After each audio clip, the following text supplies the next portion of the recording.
क्योंकि बेटा जब ए इक्वल हो AD ए इक्वल BE और AD पैरेलल BE, क्योंकि AB ED हमारा पैरेललोग्राम था इसलिए हमने ले लिया था। फिर CFA इक्वल BE और CFA पैरेलल BE, ये BEFC हमारा पैरेललोग्राम था इसलिए हमने ले लिया।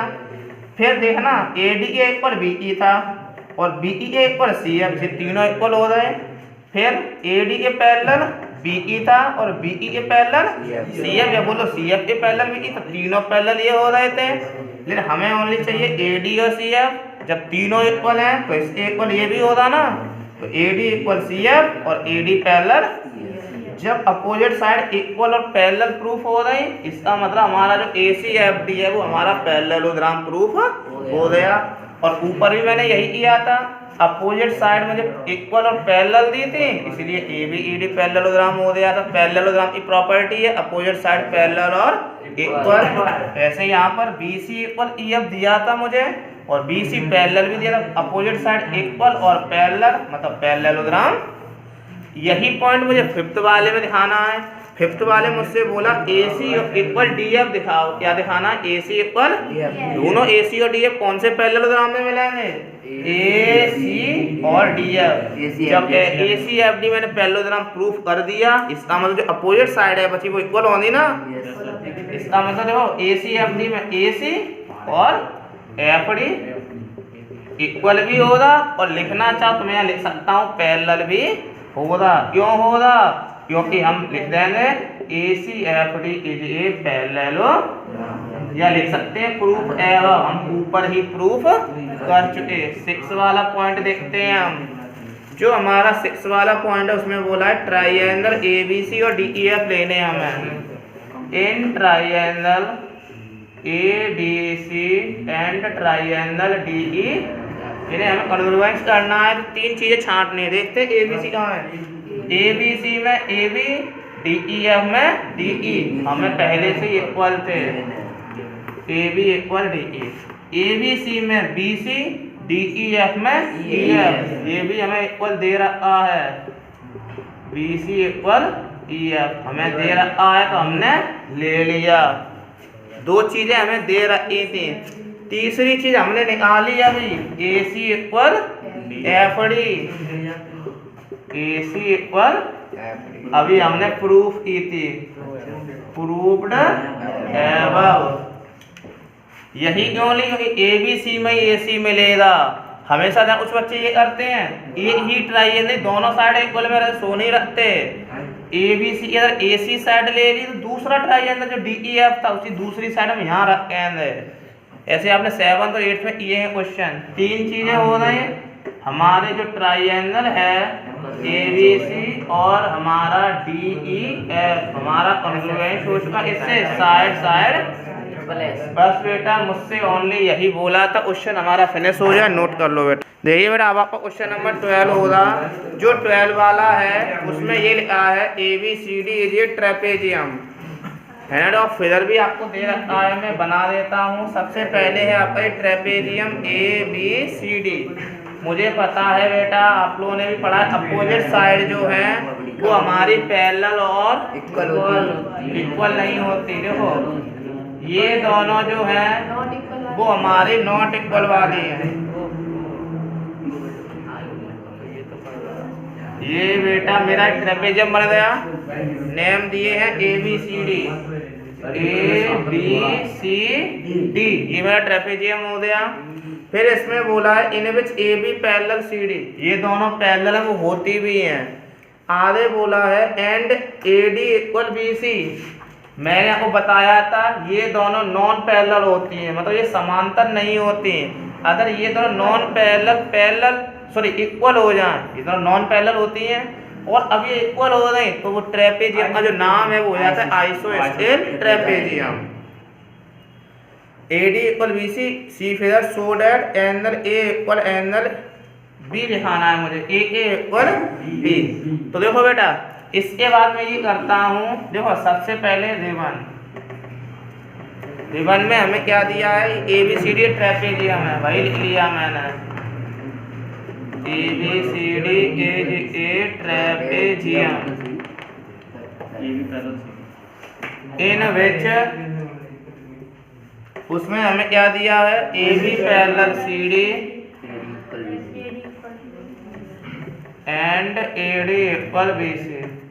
फिर देवन के बाद चलते हैं हम टू प्रूफ में। टू प्रूफ में हमारे 4 पॉइंट दे रखे हैं।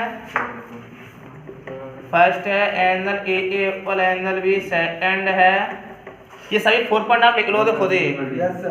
फिर उसके बाद कंस्ट्रक्शन, मेरा कंस्ट्रक्शन आता है जब आता है, कंस्ट्रक्शन हर क्वेश्चन में नहीं आता, जब हम अपनी तरफ से कुछ करते हैं, कोई लाइन खींचते हैं या किसी को कुछ करते हैं जॉइन ऑन या कुछ एक्स्ट्रा काम करते हैं, जो देखो जो हम एक्स्ट्रा काम करते हैं वो जाता है हमारा कंस्ट्रक्शन में। अब बात आई ज़्यादा एक्स्ट्रा काम क्यों करें, हमसे ये बोला है ए इक्वल बी दिखाओ। अब हमें दिख रहा है कि ए तो इस तरफ है और बी इस तरफ है, हमारी कोई ऐसी प्रॉपर्टी हमें नहीं मिल रही और ट्रेपेजियम प्रॉपर्टी है ही नहीं है कि जो हम कुछ करते, तो हम ये करते हैं कि हम इसी के पैरेलल एक और हम लाइन जो है वो ड्रॉ कर लेते हैं।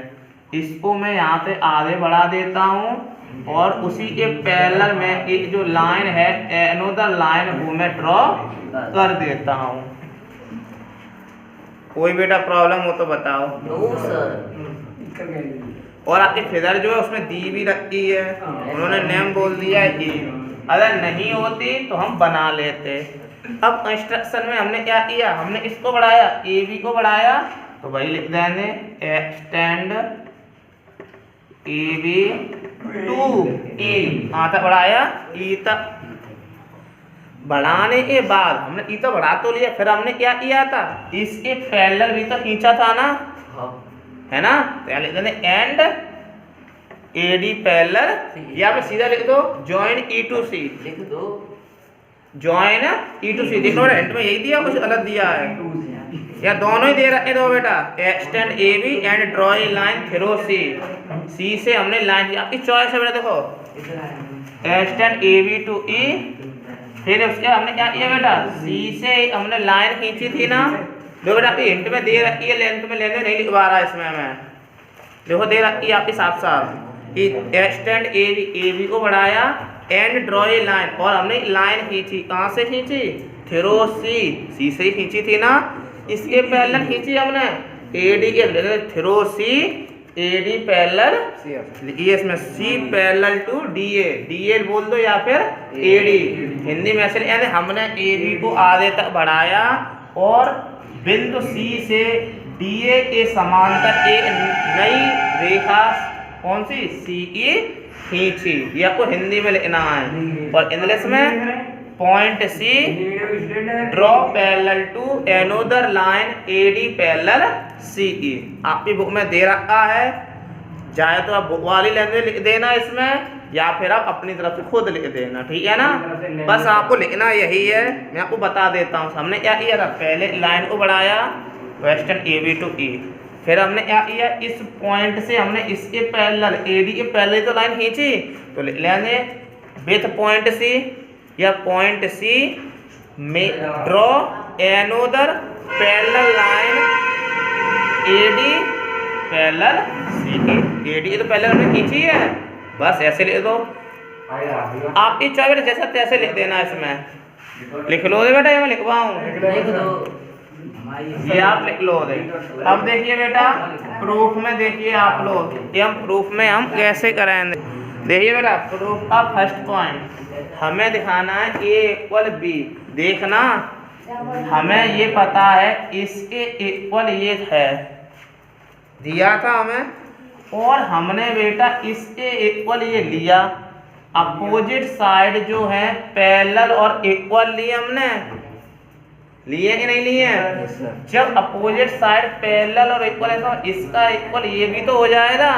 मैंने क्या क्वेश्चन में साफ साफ लिखा था, देखो A B parallel C D and A D equal B C, ठीक है ना। और देखो बेटा ए डी सी ई, ये हमारा पैरेललोग्राम प्रूफ हुआ,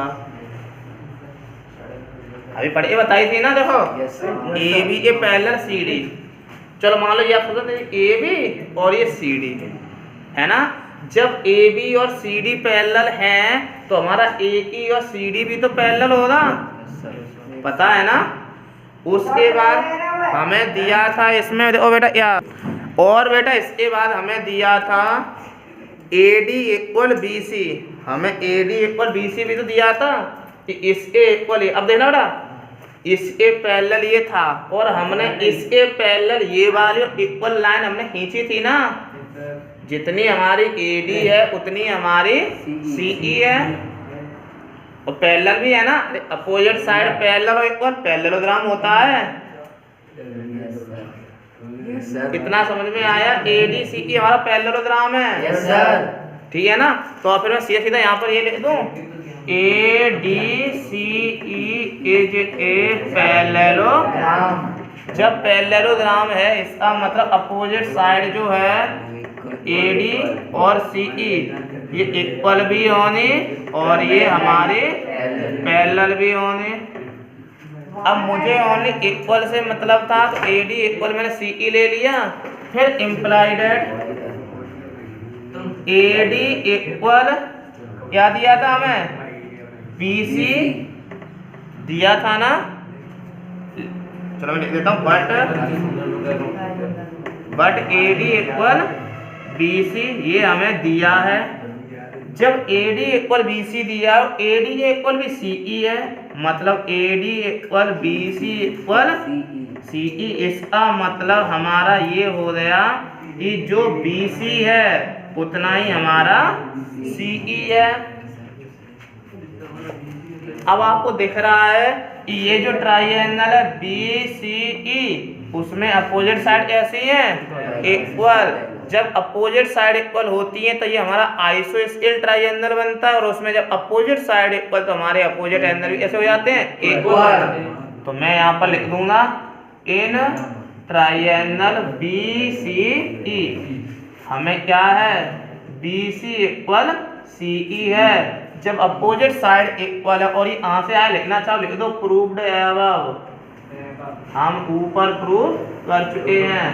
जब अपोजिट साइड तो बेटा इसके अपोजिट ये वाला एंगल और इसके अपोजिट ये वाला, अपोजिट तो जानते हो ना उल्टे में, तो मतलब हमारा जितना एंगल सी बी ई है उतना ही हमारा एंगल है बी ई सी।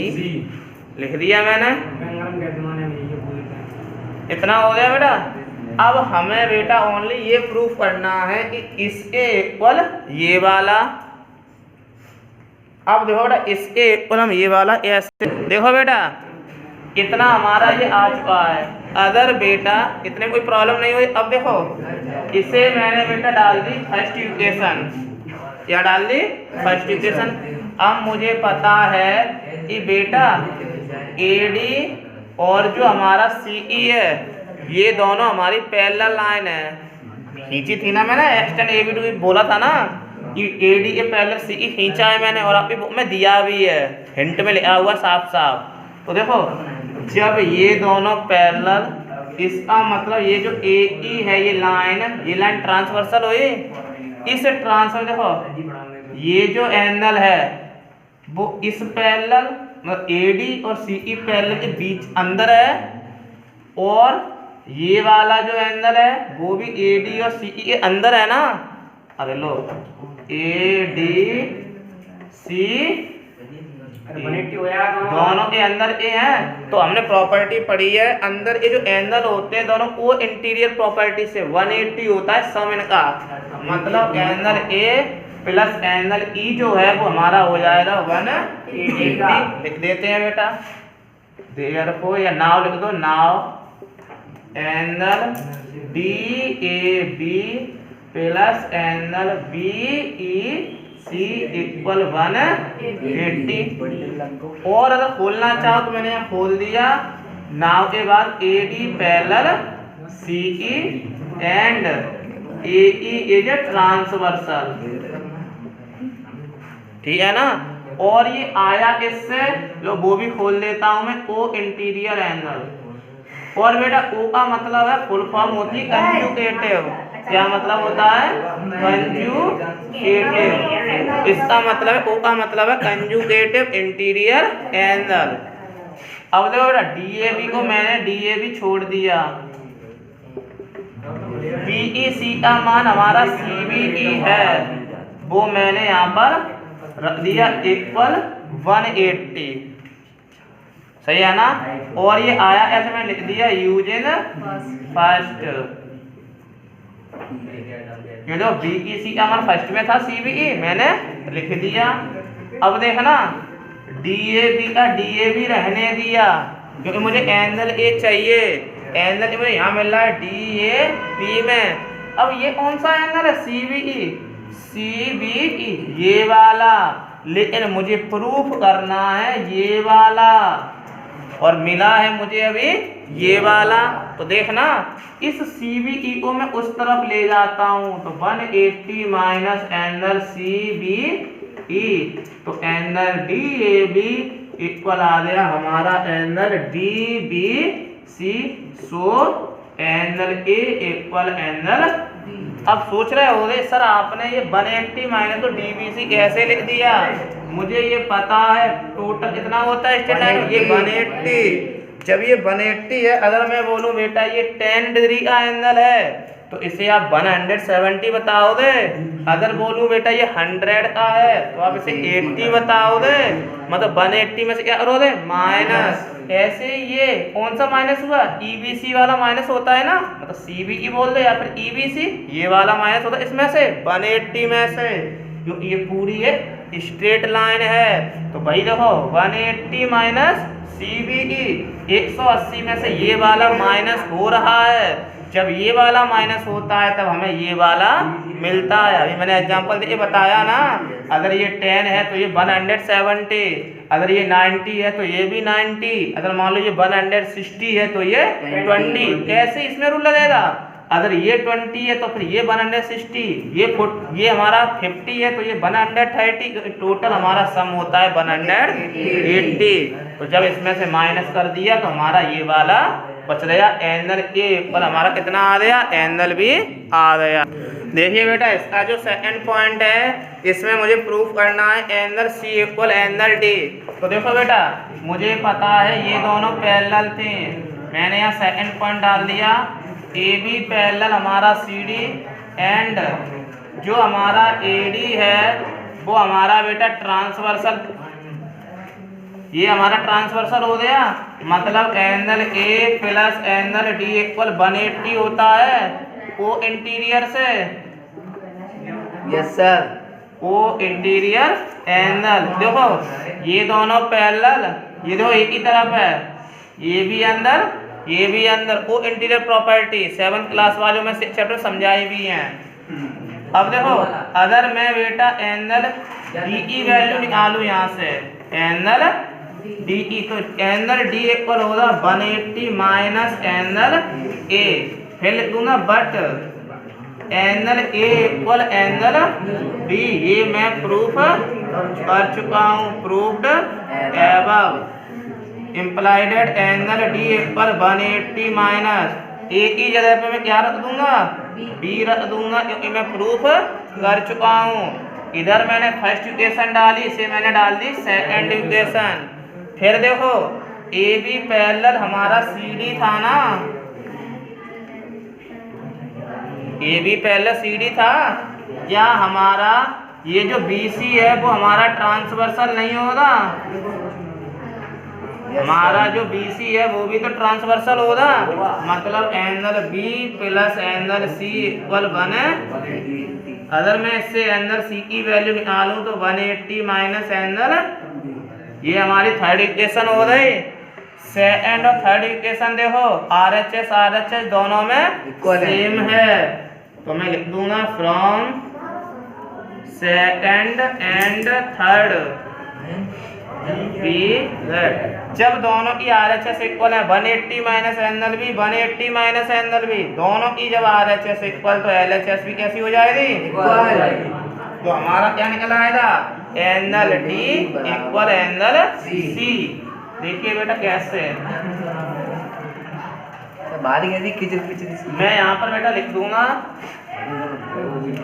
Angle D equal angle C। Finish. अब देखिए थर्ड वाला पॉइंट, जो हमारा थर्ड पॉइंट है उसमें ये बोला है ट्राइएंगल ABC और ट्राइएंगल BAD, इन्हें मुझे कन्वर्जेंस दिखाने हैं। तो देखो बेटा, इन ट्राइएंगल ABC है ना, yes sir, and BAD and triangle BAD। देखिए बेटा, ABC कहाँ है, ABC मतलब मुझे इसे मिलाना पड़ेगा। बन गया ट्राइएंगल ABC। दूसरा है BAD मतलब मुझे इसको भी मिलाना पड़ेगा। ABC में भी AB और BAD में भी AB, मतलब AB कॉमन है हमारा। अब देखो ABC, तो उसमें पूरा एंगल B आ रहा है, और फिर BAD तो उसमें पूरा एंगल A आ रहा है, और AA इक्वल B हम प्रूफ कर चुके हैं पहले ही फर्स्ट पॉइंट में। अच्छा बेटा, एक चीज इसमें और देखनी रहो, ABC तो उसमें BC आएगा, BAD तो उसमें AD आएगा, और ये हमें पहले से इक्वल दे रखे थे, AD इक्वल BC हमें दिया है ना। तीन चीजें हो गई। हमारा ये जो ट्राइएंगल है वो बेटा जो है हमारे क्या हो गए, साइड एंगल साइड। अब देखते हैं बेटा फोर पॉइंट में हमसे बोला है डायगोनल AC इक्वल डायगोनल, देखो ABC तो उसमें AC मिल रहा था, BAD तो उसमें BD। मैंने रूल बताया था, जब दो ट्राइएंगल कन्वर्जेंस हो जाते हैं तो उनकी जो साइडें बचती हैं और जो एंगल बचते हैं वो हमारे इक्वल होते हैं, किससे, CBCD से। क्वेश्चन बेटा फिनिश 8.2 कल हो दिया।